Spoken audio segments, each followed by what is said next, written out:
Newton forward interpolation. Let y is equal to f of x be a function which takes values f of x naught plus h, f of x naught plus 2h, and so on, corresponding to various equispaced values of x with spacing h. Suppose we wish to evaluate the function f of x for a value x naught plus ph, where p is any real number. Then for any real number p, we have the operator e such that e to the power p f of x is equal to f of x naught plus ph.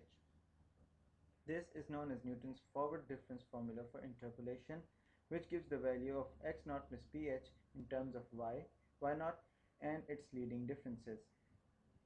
This formula can also be written like this, where p is equal to x minus x naught upon h, where h are the differences between x values. We'll solve an example to put this into perspective.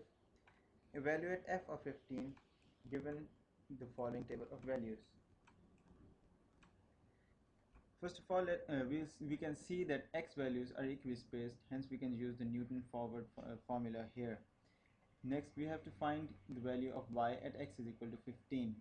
We'll have to make sure that the answer is between 46 and 66, else it will be wrong value.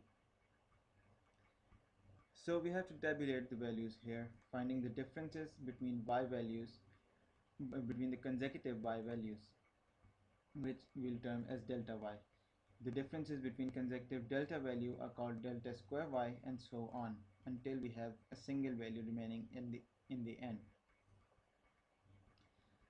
From here we can see that the x naught value will be 10, because we take the smaller value from x naught that we are about to find, that is 15. So the y naught value will be corresponding x naught value 46, and so the delta y value will be 20, delta square y is equal to minus 5, and so on.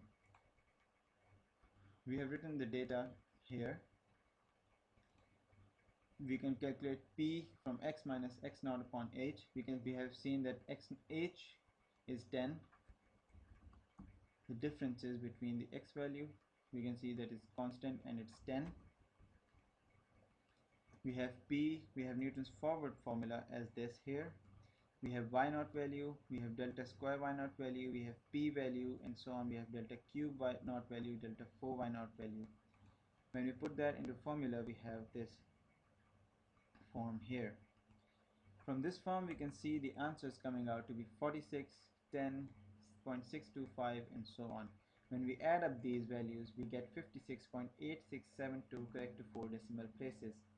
Now as we see that this answer is between 46 and 66 values of y, of 10 and 20, so it is correct because it lies between the value of 10 and 20.